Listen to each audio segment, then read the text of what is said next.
Quand la sœur dit, je sais que le baptême ne sauve pas, voici, écoutons un peu Jésus-Christ lui-même.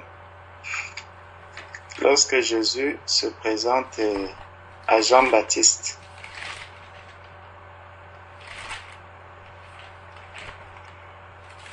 Matthieu chapitre 3, à partir du verset 13, on va lire du verset 13 au verset 15. Parce que justement, beaucoup de personnes pensent que le baptême n'est pas quelque chose d'important, comme certains diront, le baptême ne sauve pas. Oui, le baptême ne sauve pas. Le juste vivra par la foi, c'est vrai. Mais le baptême est un commandement que Jésus a laissé. Dans Matthieu, chapitre... Je vais commencer d'abord par là. Je ne vais pas parler long, rassurez-vous. Je vais juste dire quelques deux ou trois mots. Alors, c'est le Seigneur Jésus qui nous laisse un commandement. Dans Matthieu 28, verset 19, il dit « Allez, faites de toutes les nations les disciples. Baptisez-les au nom du Père, du Fils et du Saint-Esprit. » Donc, le baptême est un commandement du Seigneur. Ne prenons donc pas le baptême, que quelqu'un ne se base pas sur le fait que, comme certains disent, le baptême ne sauve pas, alors le baptême c'est quelque chose que nous pouvons négliger. Si quelqu'un entend cette parole, qu'il dise à cette personne, loin de moi Satan. Dans Marc 16, verset 26, il dit, Marc 16, il dit, celui qui croira et qui sera baptisé sera sauvé. Celui qui croira et qui sera baptisé sera sauvé. Ça, c'est les paroles du Seigneur lui-même. Et regardons ce que Jésus avait dit à Jean-Baptiste lorsqu'il est venu à Jean-Baptiste. Et justement, Jean-Baptiste a voulu s'opposer ou résister au baptême de Jésus. Jésus qui est le chemin, la vérité et la vie. C'est lui qui dit à Jean-Baptiste ces paroles. Alors Jésus vint de la Galilée au Jourdain vers Jean pour être baptisé par lui. Mais Jean s'y opposait en disant, c'est moi qui ai besoin d'être baptisé par toi. Cette parole que Jean-Baptiste dit, elle est vraie. C'est lui qui a besoin d'être baptisé par Jésus. Et Jésus baptise, il baptise tous les hommes qui sont sur la terre, mais il les baptise du Saint-Esprit. Sauf que le Seigneur utilise aussi l'être humain pour que l'être humain, Jésus a dit, je bâtirai mon église. Je bâtirai mon église. Lorsque Jésus bâtit l'église, il bâtit l'église avec les ouvriers du Seigneur. Donc, le Seigneur amène l'être humain à participer au travail qu'il est en train d'accomplir. Il utilise l'humain, il utilise les ouvriers, il utilise son épouse. Parce que la parole de Dieu nous dit que la femme est l'aide de son mari. L'aide de son mari. Donc, il y a des choses que la femme aussi fait dans la maison. La femme n'est pas une figurante dans la maison. C'est pour ça que l'épouse participe aussi au travail que Jésus est en train d'accomplir sur la terre. Jésus va dire à Jean-Baptiste, donc, lorsque Jean-Baptiste lui dit que non, ce que tu viens me demander là, en réalité, c'est toi qui dois le faire, c'est toi qui dois me baptiser. Mais Jésus répond à Jean-Baptiste par rapport à cette parole en lui disant que Jésus lui répondit, laisse faire maintenant, car il est convenable que nous accomplissions ainsi toute justice, que nous laissions faire tout ce qui est juste. Le baptême, c'est quelque chose qui est juste devant Dieu. Donc, si quelqu'un dit que le baptême, ce n'est pas nécessaire, le baptême ne me sauve pas, oui, le baptême, si tu peux être baptisé, mais si tu ne suis pas le Seigneur, si tu ne travailles pas à ton salut, si tu n'as pas la foi dans ce que Jésus-Christ a accompli au moment de ton baptême, si tu n'as pas la foi à ce que Jésus a accompli au moment de ton baptême, cela va se voir et cela est préjudiciable pour toi. Donc, lorsque quelqu'un passe dans les eaux du baptême, il faut déjà qu'il y ait la foi. Parce que quand on dit « le juste vivra par la foi », pour que ton baptême soit solide, valable, valide, il faut que toi-même tu aies la foi dans ce que Jésus-Christ a accompli dans ta vie au moment de ton baptême. C'est pour ça que nous allons voir des personnes, celui-là, il a reçu le baptême, mais quand on va lui dire que, voilà, non, il faut aller te baptiser au Jourdain. Si quelqu'un n'est pas baptisé au Jourdain, il n'est pas baptisé, tu vas encore avoir des doutes. Tu vas maintenant arriver au niveau du Jourdain, on va te dire, non, si ce n'est pas Jean-Baptiste même qui te baptise, ton baptême n'est pas valable. Tu vas aller déterrer maintenant Jean-Baptiste. Donc, la foi du disciple, même dans le baptême, regardons qui baptise Jésus. C'est quelqu'un qui vient dire à Jean-Baptiste que non, à Jésus que non, je n'ai pas, c'est toi qui dois plutôt me baptiser. Donc, Jean-Baptiste se sent d'abord inférieur à Jésus-Christ. Il se voit inutile devant Jésus-Christ. Mais Jésus a la foi totale que ce que Jean-Baptiste va faire là, c'est quelque chose de juste.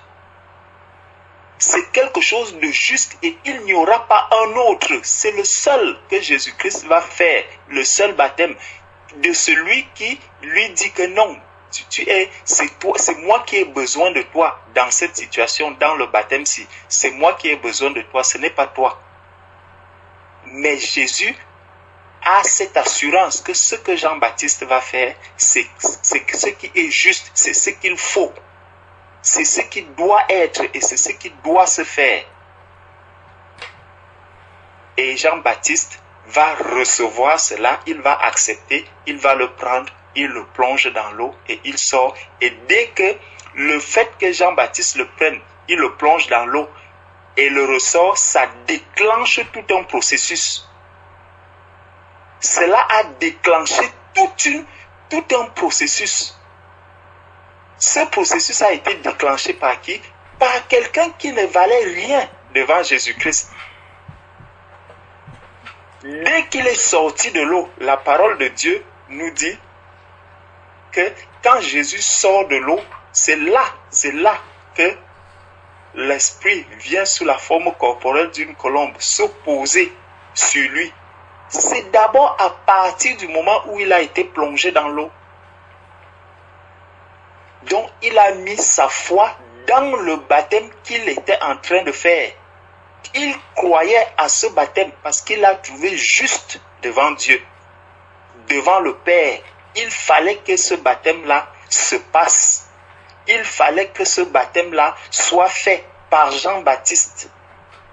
Parce qu'il y avait quelque chose que cela devait déclencher dans la vie de Jésus-Christ, dans la suite de la marche de Jésus-Christ. Donc le baptême, contrairement à ce que l'on peut penser, le baptême vient déclencher toute une vie. Le baptême, il déclenche tout un processus dans la vie spirituelle de quelqu'un, de chaque enfant de Dieu que nous sommes. Donc que personne ne néglige le baptême. Donc c'est juste cette petite parenthèse que je voulais faire. Que Dieu vous bénisse. Amen. Amen. Amen. Amen. Je vais compléter ce que le frère, enfin appuyer plutôt ce que le frère a dit et confirmer cela par la parole du Seigneur. Donc, je dirais clairement que le baptême sauve. Ça peut choquer, mais c'est vrai. Le baptême sauve. Amen. Amen. Si on nous a dit que le baptême ne sauve pas, c'est faux. C'est une fausse doctrine. Le baptême sauve. Et on va lire ça littéralement. C'est écrit littéralement dans la parole de Dieu que le baptême sauve. Donc, le frère a déjà lu tout à l'heure dans Marc 16, où il est dit que celui qui croira et qui sera baptisé sera sauvé. Commençons dans Éphésiens chapitre 4. Le baptême sauve. Éphésiens chapitre 4.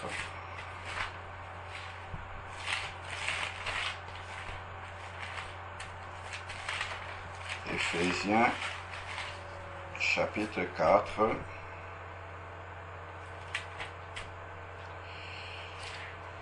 Alors.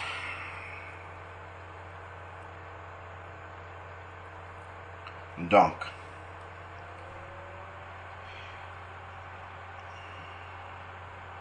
Alors, conserver. Voilà. Dans Éphésiens chapitre 4, on peut prendre à partir du verset 4 jusqu'au verset 5. Éphésiens chapitre 4, du verset 4 au verset 5. Il y a un seul corps et un seul esprit, comme vous avez été appelés à une seule espérance, celle de votre vocation. Il y a un seul Seigneur, une seule foi, un seul baptême. Il n'y a pas deux baptêmes. Il y a un seul baptême. Si notre baptême est valable devant Dieu, c'est qu'il nous sauve. Donc, on ne peut pas appeler baptême, par exemple, si on vous prend, on vous immerge dans l'eau alors que vous n'êtes pas repenti. Ça, Dieu ne considère pas ça comme un baptême. Mais si Dieu considère quelque chose comme un baptême, c'est-à-dire que si cette démarche-là est validée par Dieu comme étant un baptême, cela sauve la personne. C'est très important de le savoir. Parce qu'il y a beaucoup de choses qu'on appelle baptême, mais qui n'en sont pas bibliquement. Donc, effectivement, ce qu'on appelle baptême, là, qu'on n'aurait pas dû appeler baptême, ne sauve pas. Mais si Dieu valide une démarche comme étant baptême devant lui, ça sauve. C'est que Jésus-Christ ne serait pas passé par là. Regardons justement Matthieu 3, que le frère lisait tout à l'heure. Donc, lorsque Jésus est venu à Jean-Baptiste, comme le frère l'a expliqué, lorsqu'il est sorti des eaux du baptême, il y a quelque chose qui s'est passé. Donc aujourd'hui, justement, je parlais de ça avec une sœur qui m'a appelé et enfin, elle m'avait envoyé un message pour me poser la question si le baptême était indispensable, si c'était utile. Et donc, aujourd'hui, j'ai eu l'occasion de parler de ça avec elle et je lui demandais qu'est-ce que toi tu en penses d'abord, toi-même. Qu'est-ce que tu as compris? Elle me disait, bon, le baptême n'est pas, ça dépend de la conviction de la personne, si la personne est convaincue, mais c'est pas indispensable. Le plus important, un peu comme on entendait là, le plus important, c'est vraiment mon attachement au Seigneur et ainsi de suite. Et juste avant ça, on était en train de parler de son travail et le Seigneur m'a donné une explication par rapport au travail, justement, par rapport au contrat. Donc, je lui expliquais que, imagine un peu que là, tu es à la recherche du travail, tu vas rencontrer une entreprise qui veut t'embaucher, tu passes les entretiens se passent très bien, donc on te présente le poste, tu dis au recruteur, le poste m'intéresse vraiment, je me projette déjà sur ce poste-là, vraiment c'est ce que je recherchais, je suis d'accord, je suis intéressé par cela. Le recruteur aussi de son côté dit, oui, vraiment vous êtes le candidat idéal pour ce poste-là. Et puis ça s'arrête là. est-ce que ça fait de vous quelqu'un qui est alors employé de cette entreprise-là? Est-ce que si, après avoir passé cet entretien-là, où le recruteur est d'accord, vous êtes d'accord, vous revenez le matin comme un employé, est-ce qu'on va vous laisser entrer là? Pourquoi on ne va pas vous laisser entrer? Parce qu'il y a quelque chose qui manque. Vous n'avez pas signé de contrat avec cette entreprise-là. Vous êtes d'accord, l'employeur est d'accord, tout le monde est d'accord, mais vous n'avez pas signé le contrat. Donc, on ne peut pas vous considérer comme étant un salarié de cette entreprise-là. Parce qu'il n'y a pas de contrat qui vous lie. Et le Seigneur me conduisait à dire à cette sœur-là que le baptême, effectivement, c'est ce contrat-là. C'est le contrat que tu dois signer pour devenir un enfant de Dieu, pour appartenir à l'entreprise, dans le cas de l'entreprise-là. Pour appartenir à la maison de Dieu, il faut signer ce contrat-là. Et ça, on le voit avec Jésus-Christ. Dans un contrat justement d'emploi, là où l'exemple dont on parlait, dans un contrat d'emploi, en fait, il y a les deux parties doivent signer. Donc, le candidat qui est recruté doit signer, il doit apposer sa signature. Ça, c'est prendre la décision de se baptiser, c'est venir se faire baptiser. Et ensuite, maintenant, l'employeur aussi doit signer de son côté pour que le contrat soit valable. Eh bien, c'est ça. Lorsque nous prenons la décision d'obéir au baptême, c'est là que nous signons notre partie du contrat. Et le Seigneur, lorsque nous entrons dans les eaux du baptême, il va signer aussi sa partie en nous envoyant le Saint-Esprit.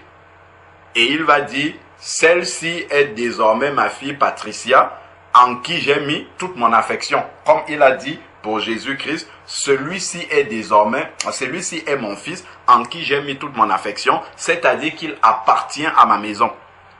C'est là, quand le contrat est signé comme ça, que vous êtes pleinement enfant de Dieu, que vous êtes même appelé enfant de Dieu, parce que Dieu a signé le contrat en vous envoyant le Saint-Esprit, et de l'autre côté, nous on a signé en obéissant au baptême. Donc, ça c'est important, et ça on le voit avec Jésus-Christ ici.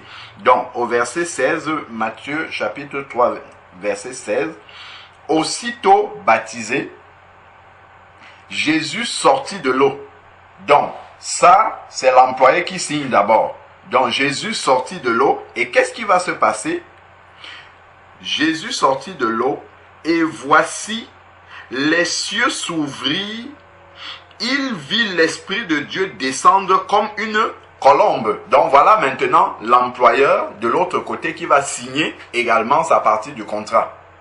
Et maintenant que l'employeur a signé en envoyant le Saint-Esprit, maintenant la personne est vraiment un employé de l'entreprise parce qu'il a un contrat de travail en bonne et due forme signé par les deux parties. Et c'est ce que nous voyons par la suite là.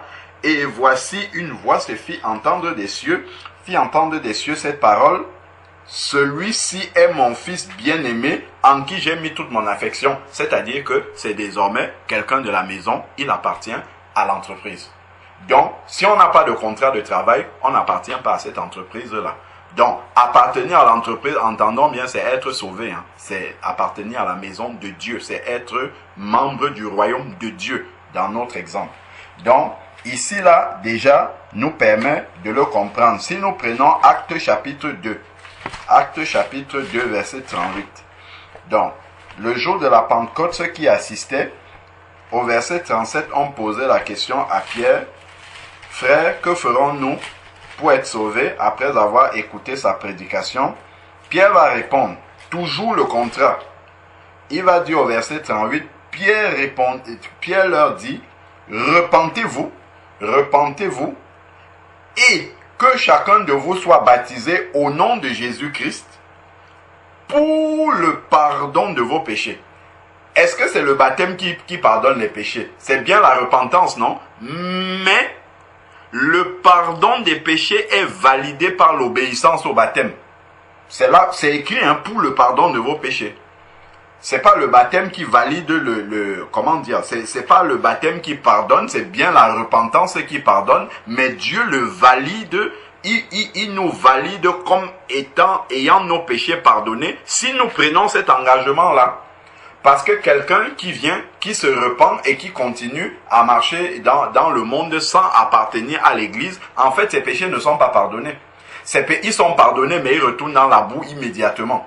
Donc, ici, on voit bien, repentez-vous et que chacun de vous soit baptisé au nom de Jésus-Christ pour le pardon de vos péchés. Donc, ça, c'est la signature du contrat de nous. Et ensuite, maintenant, vous recevrez le don du Saint-Esprit. Ça, c'est l'autre partie, l'employeur, le Seigneur, qui vient signer aussi sa partie et qui dit que nous lui appartenons désormais. Et là, maintenant, nous sommes sauvés. Repentance et baptême, et ensuite, nous sommes sauvés. Dans Actes chapitre 10,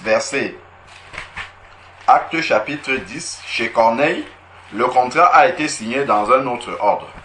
Mais on voit toujours qu'il faut les deux parties qui signent. Dans Actes chapitre 10 chez Corneille, on prend à partir du verset 44. Donc Pierre était en train de parler chez Corneille et il y a quelque chose de surnaturel qui va se passer. Comme Pierre prononçait encore ces mots, le Saint-Esprit descendit sur tous ceux qui écoutaient la parole.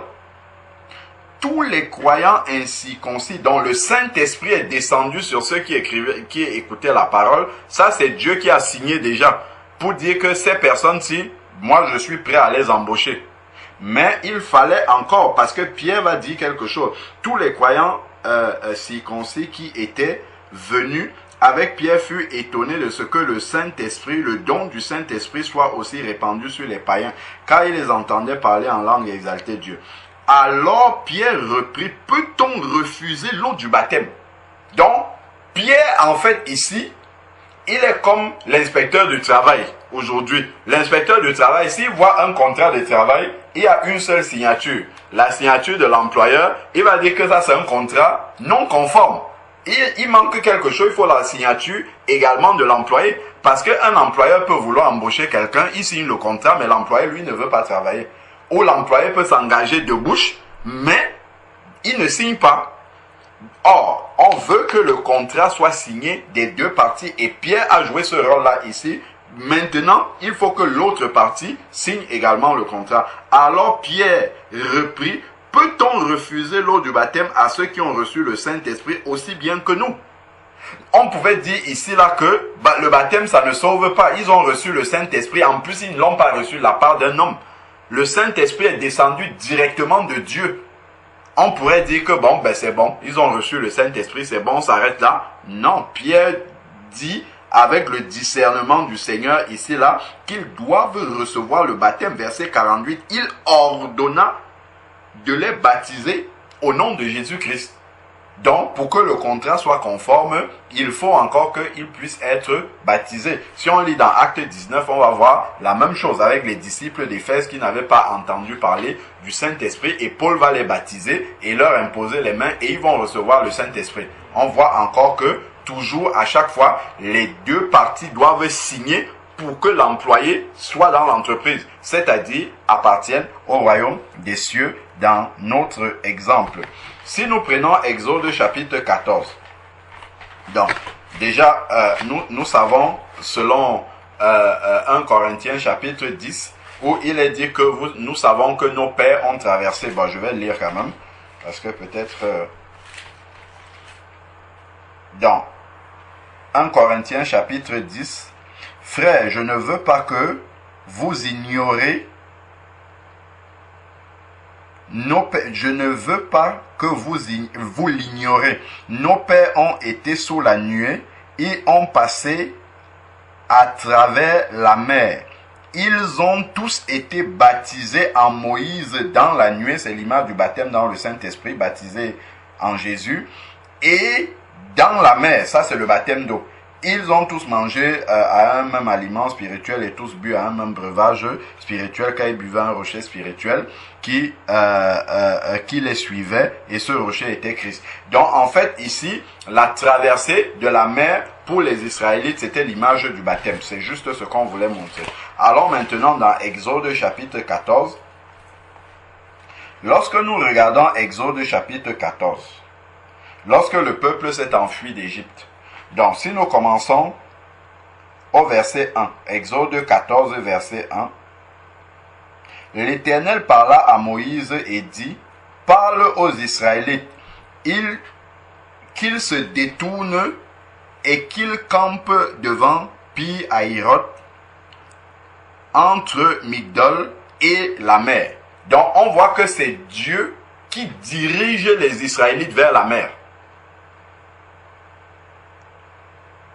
Parce que les Israélites vont être attaqués, poursuivis par les Égyptiens, et Dieu, pour les sauver, pour les délivrer, il les dirige vers la mer. C'est Dieu qui attire vers le baptême.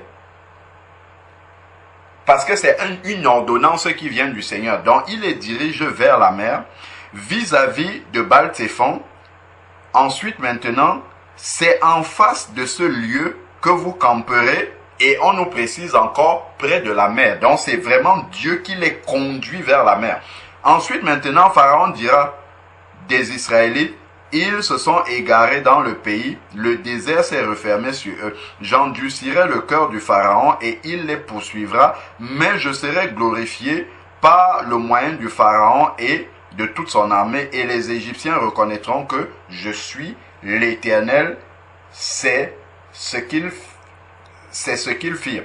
Donc on annonça au roi d'Égypte que le peuple avait pris la fuite. Donc quand tu décides de passer par les eaux du baptême, donc en fait tu as annoncé clairement à Satan que tu es en train de prendre la fuite pour quitter l'Égypte, donc pour quitter le monde. Alors les sentiments de Pharaon et celui de ses serviteurs qui sont les démons, donc c'est le diable et ses démons, à l'égard du peuple fut changé. Parce qu'avant tu étais un serviteur de Satan, parce que tu n'étais pas né de nouveau. Et les sentiments de Satan vont changer à ton égard lorsqu'il prend connaissance que tu vas prendre la fuite. C'est justement pour ça que la sœur Morane demande de prier pour elle jusqu'à ce moment-là. Parce qu'il y aura les combats, effectivement. Alors, donc,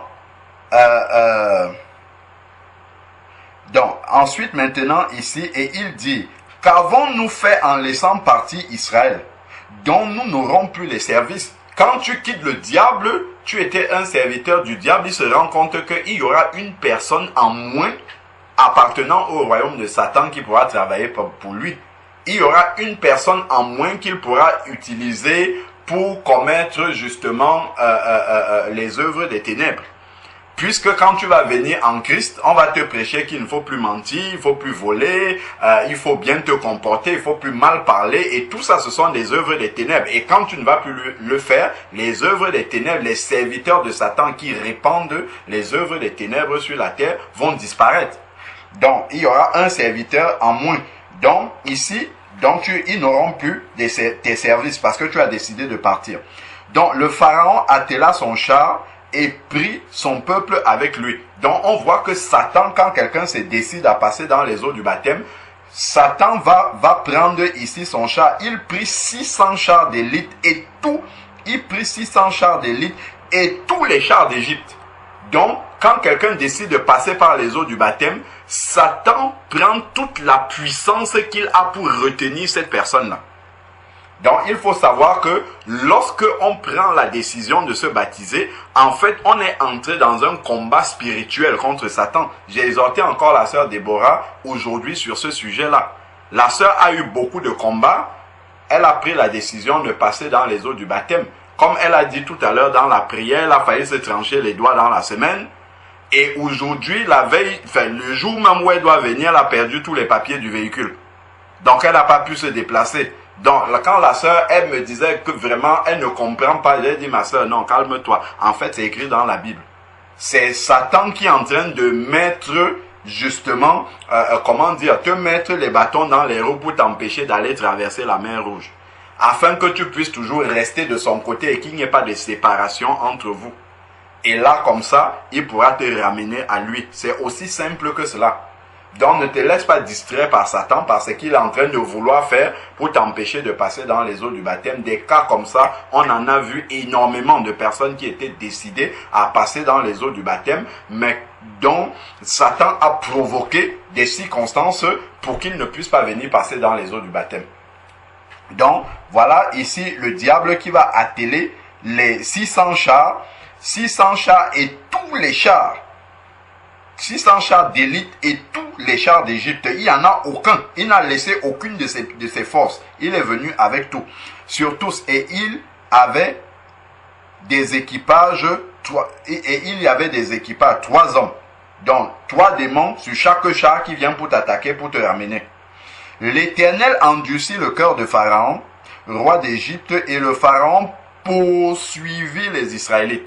Donc, le diable va te poursuivre dès l'instant que tu as décidé de passer dans les eaux du baptême, où tu as décidé de le quitter, de quitter le monde pour aller à Christ. Le diable, là, il va te combattre. Et Dieu va t'entraîner rapidement à passer dans les eaux du baptême, afin que le diable Pharaon ne puisse pas te rattraper. Voilà pourquoi les apôtres, quand quelqu'un recevait le Seigneur dans sa vie, on le baptisait immédiatement.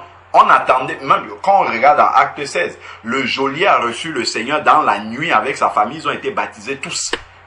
Et immédiatement, on n'a même pas attendu le lendemain pour ne pas laisser le temps à Pharaon avec ses chars de rattraper le geôlier et sa famille. De la même façon, l'eunuque éthiopien, dès qu'il a vu l'eau, qu'est-ce qui empêche? Quand il dit à Philippe dans Acte 8, qu'est-ce qui empêche que je sois baptisé? Philippe lui dit, si tu crois dans ton cœur, cela est possible, il a baptisé immédiatement.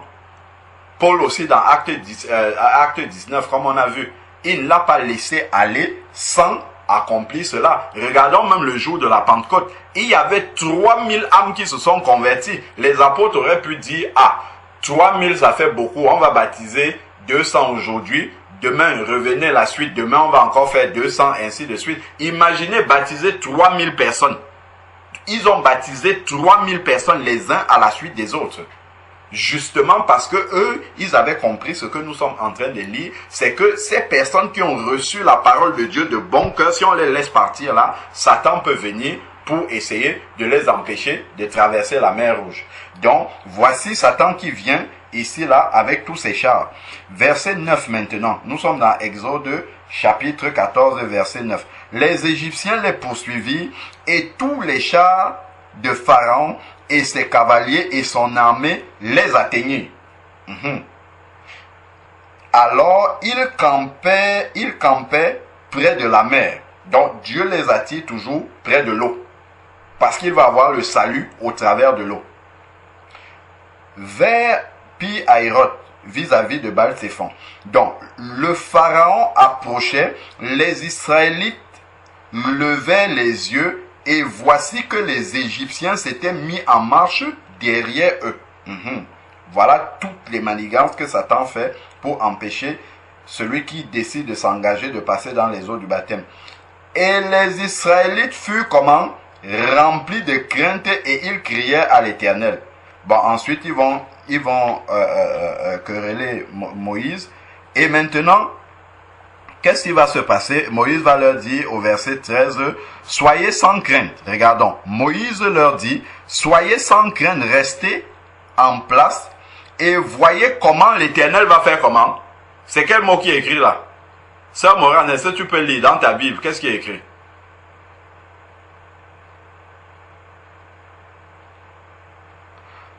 Moïse leur dit, restez en place et voyez comment l'Éternel va.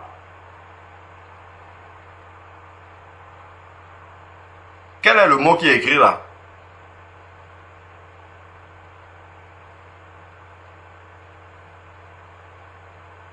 C'est important de revenir lire ce qui est écrit dans la parole de Dieu. Si quelqu'un d'autre a sa Bible, il peut lire le mot qui est écrit. Comme ça viendra de quelqu'un d'autre.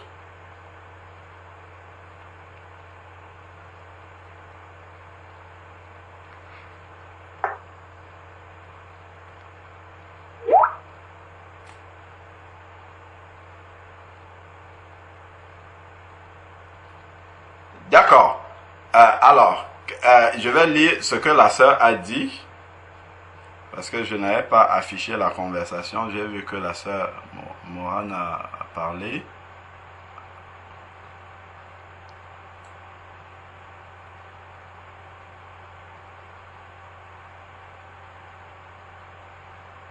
Bon.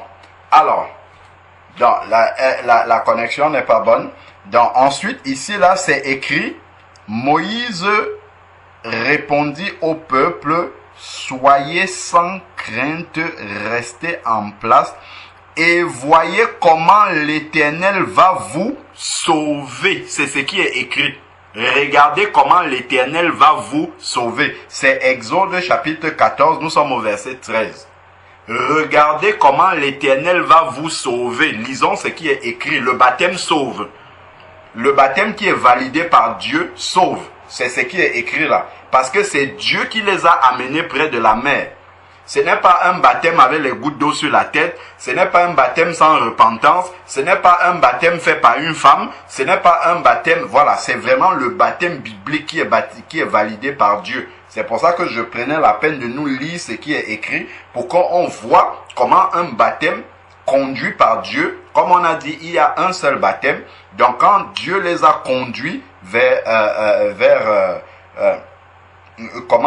Pi-Hahiroth, près de la mer, c'est vraiment Dieu qui l'a fait. Donc ici il est montré que ce baptême-là, c'est vraiment la main de l'Éternel. Même si après ça va passer par un homme, Moïse va étendre la main pour que la mer puisse s'ouvrir, de la même manière que c'est un homme qui vous prend, qui vous plonge dans l'eau, mais Moïse n'a pas ouvert la mer.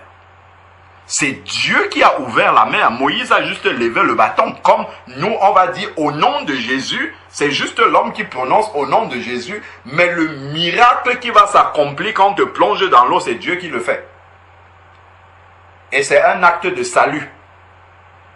Donc c'est écrit, regardez comment l'Éternel va vous sauver. C'est écrit là, l'Éternel va vous sauver. Donc le baptême qui est biblique sauve, c'est écrit là. D'ailleurs, ici chez moi, voyez voilà, dans ma Bible, hein, le mot sauver, il y a un renvoi en dessous et c'est écrit, voyez le salut de l'Éternel qu'il fera pour vous. Là, c'est clairement écrit par le salut. Voyez le salut de l'Éternel qu'il fera pour vous. Donc, clairement ici, le baptême sauve. Parce que le mot sauver est écrit ici, là, dans la parole du Seigneur. Oui, sœur Valérie, tu veux lire dans ta version? Vas-y, on t'écoute. Le verset 13. Oui, j'ai la version Osterval. D'accord. Qui dit, et Moïse dit au peuple, ne craignez point, tenez-vous là, et voyez la délivrance de l'Éternel qu'il vous accordera aujourd'hui. Amen.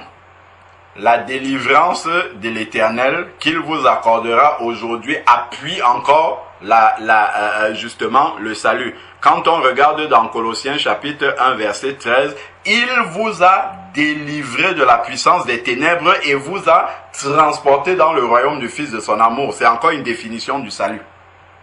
Donc, effectivement, voilà le mot sauver qui est utilisé ici, le mot salut, le mot délivrance est utilisé ici. Donc ensuite au verset 15, l'Éternel dit à Moïse, pourquoi cries-tu vers moi? Parle aux Israélites qu'ils se mettent en marche. Donc ils doivent faire leur part du contrat, ils doivent se mettre en marche. Toi, fais comment? Lève le bâton, c'est ce qu'on a dit tout à l'heure, le nom de Jésus qui est prononcé, lève le bâton, étends ta main vers la mer et fends-la. Les Israélites entreront au milieu de la mer à pied sec.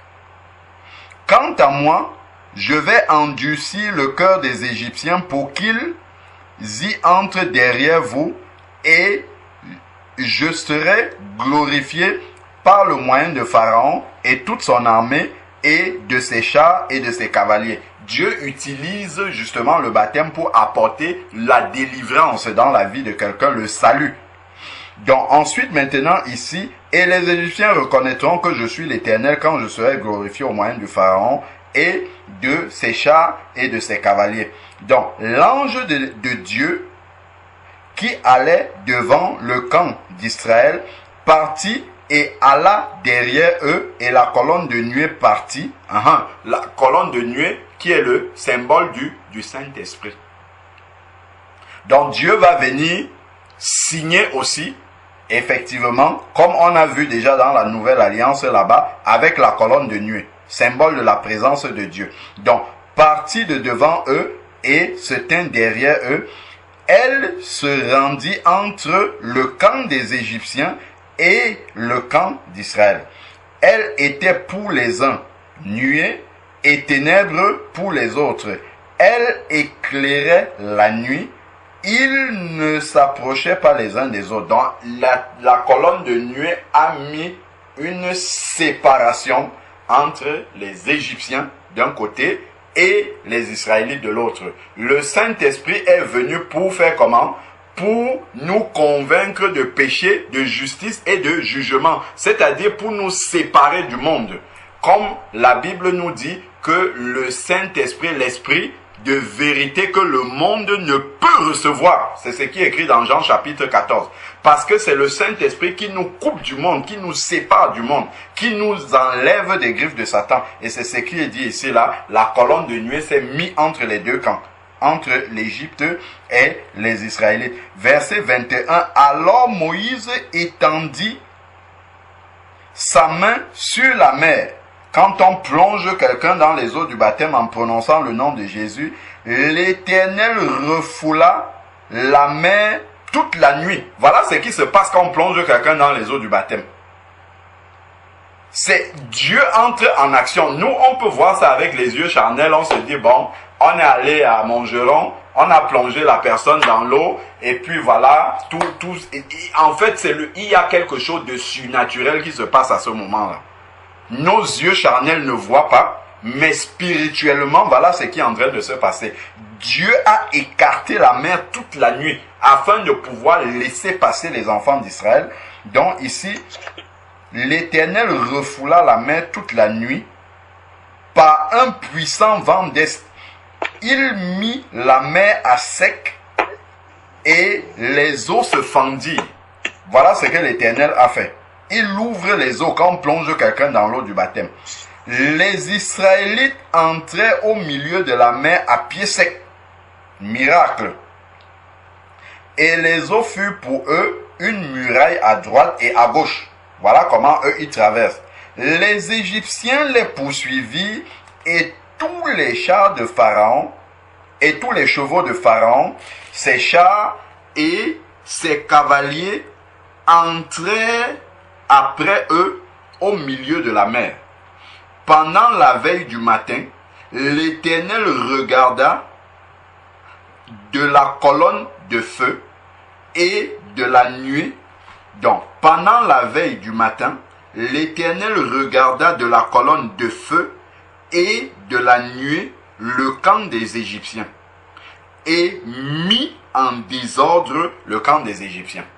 Voilà comment Dieu opère le travail du salut. Il va mettre en désordre le camp de Satan. Quand Satan commence à s'agiter un peu pour t'empêcher de passer dans les eaux du baptême, garde les yeux fixés sur l'Éternel. Lui-même, il s'occupe de Satan.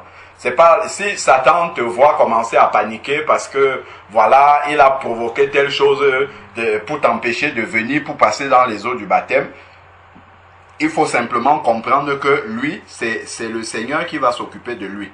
Mais s'il te voit agité, il te voit paniquer par rapport à ça, il sera très content. Il va se dire, bon, voilà, cette personne-là, je l'ai eue, elle est tombée dans mon piège, et donc elle pense que je peux empêcher. Non, l'Éternel combat. Ici, il écarta les roues des chars et alourdit la marche. Les Égyptiens dirent alors, là, voilà le diable et ses démons maintenant. Là, nous sommes dans les eaux du baptême. Je ne sais pas si nous pouvons mesurer tous les combats qu'il y a dans l'eau là. C'est déjà arrivé qu'on plonge une personne dans les eaux du baptême comme ça. La personne commence à manifester les esprits dans l'eau même. Donc ici là, il est dit, voilà tout ce qui se passe là, dans l'eau du baptême, hein, que nous disons que ça ne sauve pas là. Tout ça là, ça se passe dans l'eau en fait. C'est à l'intérieur de l'eau, il y a un vrai combat spirituel qui est en train de se passer pour séparer la puissance du nom de Jésus vient pour détacher la vie ancienne de la nouvelle, de la personne pour que la vie nouvelle puisse arriver. Ça, ce sont les douleurs de l'enfantement. Tout ça, c'est dans l'eau. Donc, quand on dit que le baptême ne sauve pas, c'est parce qu'on ne sait pas spirituellement, on n'a pas conscience de la profondeur du baptême, des détails spirituels de ce qui se passe dans l'eau du baptême. Donc, on voit tout le travail que le Seigneur a opéré ici, là. Il a écarté les roues des chars de Pharaon, c'est-à-dire qu'il a affaibli le diable dans ta vie. Il a dépossédé le diable de l'autorité qu'il avait dans ta vie. C'est ce qu'on voit dans Colossiens chapitre 1, verset 13. Il nous a délivrés de la puissance des ténèbres. Donc si on dit simplement que bon, le baptême, ça ne sauve pas, ça sert pas. Le diable, il est présent le jour du baptême. Il est là. C'est l'invité principal le jour du baptême. Parce que ce jour-là, c'est le jour où il doit partir de ta vie définitivement. S'il traînait encore là, ce jour-là, il doit faire ses bagages et partir. Il doit définitivement partir ce jour-là. C'est pour ça que même, il va mettre des pensées dans notre esprit comme si c'était pas très important, c'est presque facultatif. Non, si on connaît la profondeur spirituelle du baptême, et il y a vraiment quelque chose qui se passe de puissant dans l'eau. Bien sûr, le baptême validé par Dieu. Donc, avec la repentance, avec l'immersion, ainsi de suite. Donc ça, quand je vois même comment Dieu écarte les roues de leur char, il alourdit la marche. Tout ça, ça se passe dans la mer. Dites-moi alors, si on baptise quelqu'un avec les gouttes d'eau de la tête, sur la tête, comment est-ce que ici là, Pharaon avec juste quelques gouttes d'eau peut être englouti avec tous ses chars? Comment quelqu'un peut être vraiment délivré si on lui met les gouttes d'eau sur la tête seulement? C'est en plongeant la personne dans l'eau, bien sûr la personne qui est repentie, dont le cœur a décidé de s'engager avec le Seigneur. Quand on le met dans l'eau là et qu'on appelle le nom de Jésus, le nom de Jésus commence à terrasser les choses qui sont dans sa vie. Commence à décapiter tout ce qu'il y a dans sa vie qui ne le glorifie pas, afin que la nouvelle créature puisse sortir. Donc ici, il a alourdi la marche de Pharaon. Les Égyptiens disent, voilà Satan et ses démons, fuyons devant Israël. Voilà le salut. Fuyons devant Israël. Le diable qui cherchait à te dérouter, dans les eaux du baptême, c'est lui qui va te fuir maintenant.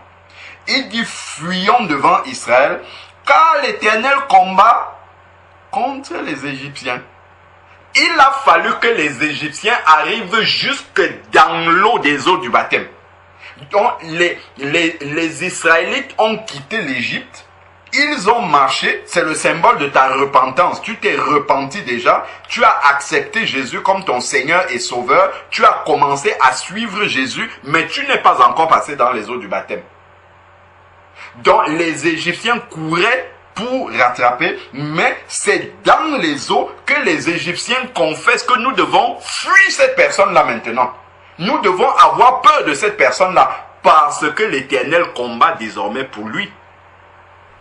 De l'autre côté, dans le Nouveau Testament, Luc chapitre 10, verset 19, « Voici, je vous ai donné la puissance de marcher sur les serpents, les scorpions, sur toute la puissance de l'ennemi, et rien ne pourra vous nuire. » C'est dans l'eau du baptême là que tu reçois cette autorité. Parce que c'est quand Jésus est sorti des eaux du baptême que le Père a dit, signé le contrat, et il a dit, celui-ci est mon fils en qui j'ai mis toute mon affection. De la même manière, quand tu sors des eaux du baptême, le Seigneur, le Père va dire, celle-ci, elle est ma fille, en qui j'ai mis mon affection. En disant ça, les dons te sont communiqués. En disant ça, tu es validé comme quelqu'un qui a le droit d'exercer l'autorité du Seigneur. Comme l'employé qui a maintenant, son contrat en bonne et due forme, il est habilité à exercer en tant qu'employé de cette entreprise-là. Donc tu es habilité spirituellement à pouvoir exercer devant le diable, devant les démons, devant toutes circonstances, l'autorité que le Seigneur t'a donnée. Voilà ce qui se passe ici. Voilà, ce sont les démons ici, là, et Satan qui disent fuyons. Fuyons, parce qu'ils ont, là, dans les eaux, ce que Dieu leur a montré dans les eaux, ils ont compris qu'ils doivent fuir. Donc, ne négligeons justement pas ce qui se passe lors du baptême. Fuyons devant les Israélites, car l'Éternel combat pour eux contre les Égyptiens. l'Éternel dit à Moïse, étends ta main sur la mer, les eaux reviendront sur les Égyptiens. Ça, c'est quand on t'a plongé déjà dans l'eau. Tu es dans l'eau, Dieu demande de te ressortir maintenant de l'eau. C'est ça qui se passe ici, là. Donc, ici, étends ta main, les eaux reviendront sur les Égyptiens. Quand on te sort de l'eau comme ça, les Égyptiens sont engloutis maintenant. Donc, ensuite, maintenant, ici, les eaux reviendront sur les Égyptiens et sur leurs chars et leurs cavaliers. Moïse étendit sa main, verset 27.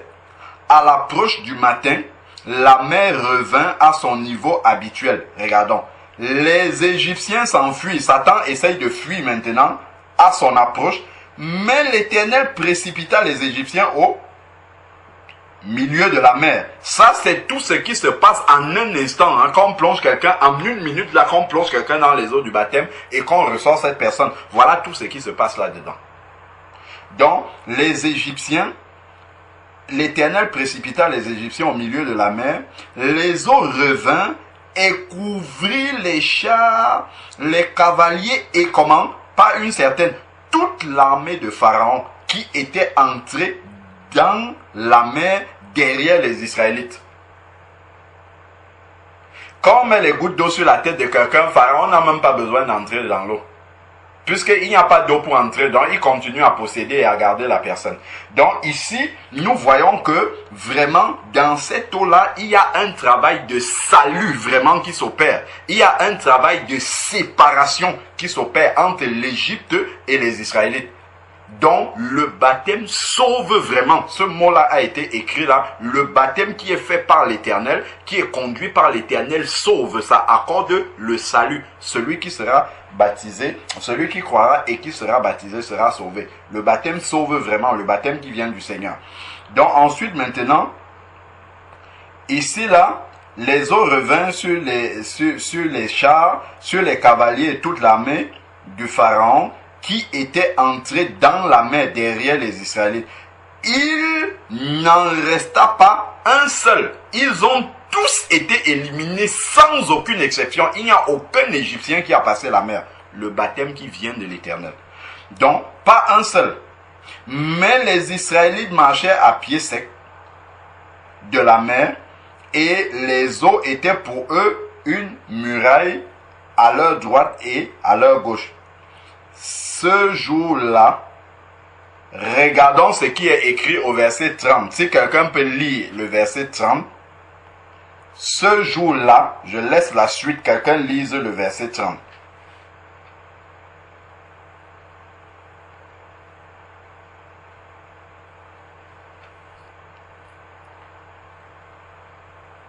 Si quelqu'un suit, il peut lire le verset 30. Ce jour-là, l'Éternel sauva Israël de la main des Égyptiens. Amen. Et Israël vit les Égyptiens morts sur le rivage de la mer. Amen. Donc voilà encore le mot sauver qui est clairement écrit. Le baptême sauve, c'est écrit ici là. Ce jour-là, le jour de ton baptême, c'est écrit ici que l'Éternel te sauve ce jour-là. C'est ce que Pierre a dit, que chacun de vous soit baptisé au nom de Jésus-Christ et vous recevrez le don du Saint-Esprit, c'est-à-dire que ton nom sera écrit dans les cieux comme Jésus est sorti et puis le Seigneur a dit, celui-ci est mon fils. Donc, voilà, ici là, Israël vit par quelle main puissante l'Éternel avait agi contre l'Égypte. Le peuple craignit l'Éternel et crut en l'Éternel et en Moïse, son serviteur.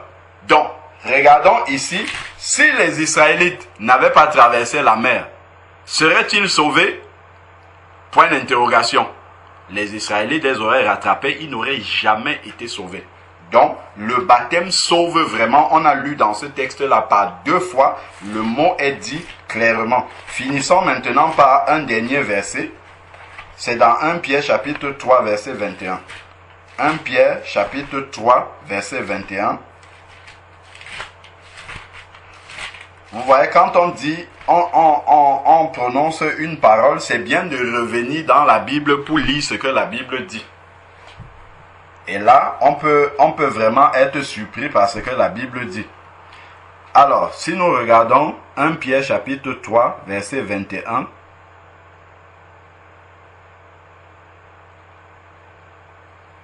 si quelqu'un trouve, il peut lire. 1 Pierre chapitre 3, verset 21.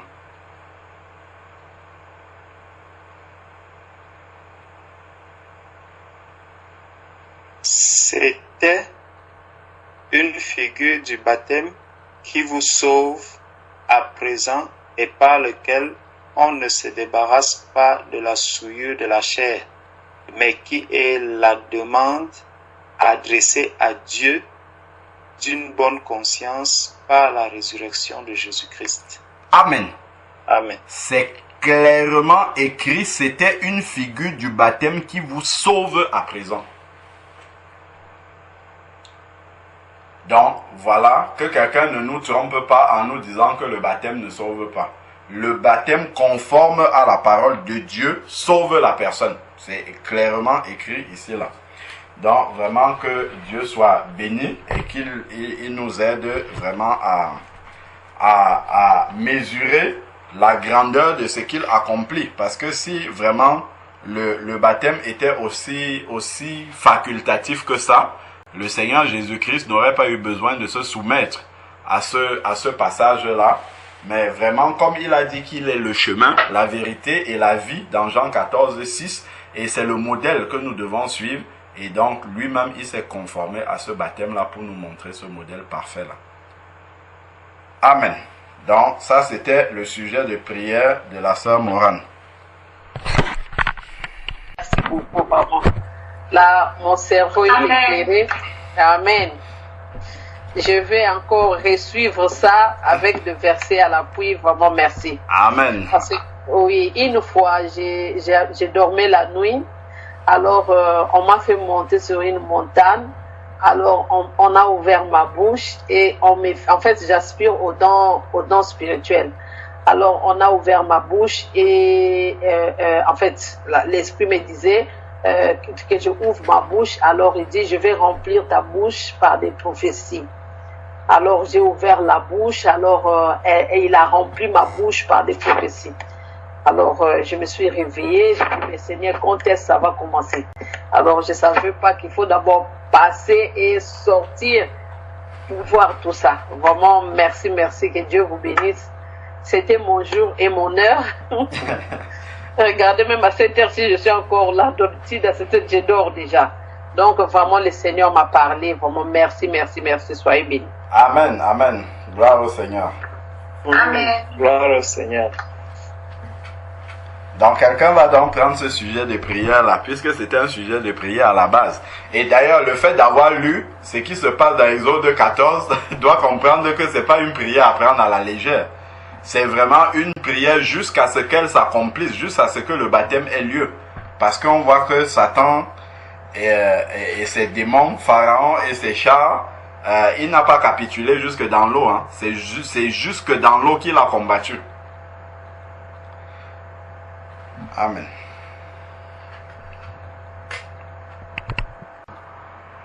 Éternel Père, ta parole est la vérité. Seigneur, merci parce que tu viens encore de nous enseigner. Tu viens encore de nous ouvrir les yeux, Père, sur le miracle que tu accomplis, Père, dans la vie de chacun de tes enfants que nous sommes.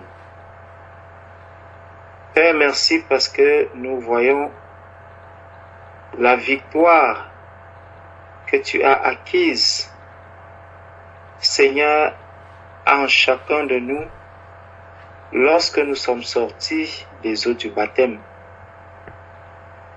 Ô Père éternel, quel Dieu puissant tu es, quel Dieu fort tu es, toi qui engloutis Satan et tous ses démons. Seigneur, lorsque nous arrivons à traverser les eaux du baptême, Père, nous comprenons qu'il y a une puissante victoire qui a été acquise. Ô Père éternel, que personne, Seigneur, ne vienne encore séduire l'un de tes enfants en l'amenant, Père, à considérer le baptême comme quelque chose de léger, comme quelque chose de simple. Ô Père, que chaque personne, Seigneur Dieu, qui est déjà passé même par les eaux du baptême, puisse glorifier ton Saint-Nom. Amen. Père, parce qu'il a eu à gagner, Seigneur Dieu, cette victoire avec toi. Père, voici mes deux sœurs, la sœur Déborah et la sœur Morane. Père, qui sont prêts à s'engager aussi, Seigneur Dieu, dans les eaux du baptême. Seigneur, nous voyons combien est-ce que le chemin est encore long, bien qu'il soit très court, mais les combats à mener sont encore énormes. Ô Seigneur Père éternel, fortifie mes deux sœurs que voici. Fortifie-les, Seigneur Dieu, afin qu'elles tiennent véritablement ta main, qu'elles ne craignent rien, mais qu'elles s'accrochent, Père, à celui qui les a conduits sur ce chemin du baptême. Car nous avons lu tout à l'heure, Seigneur, que c'est toi qui as conduit le peuple d'Israël vers la mer. Nous savons que ce que tu as accompli physiquement avec le peuple d'Israël, Éternel, tu l'accomplis spirituellement avec nous.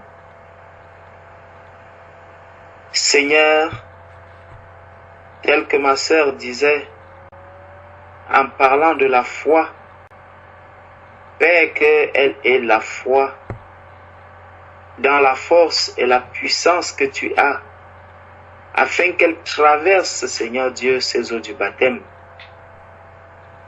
et qu'elle en ressorte, Père, une nouvelle création, celle-là qui a gagné le combat dans les eaux du baptême avec toi.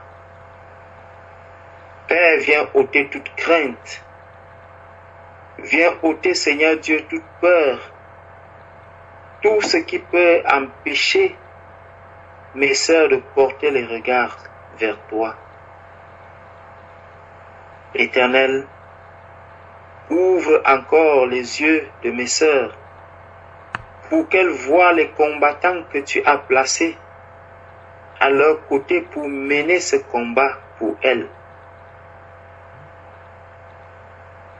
Seigneur, la victoire est la nôtre. La victoire est celle de ma sœur Déborah. La victoire est celle de ma sœur Morane.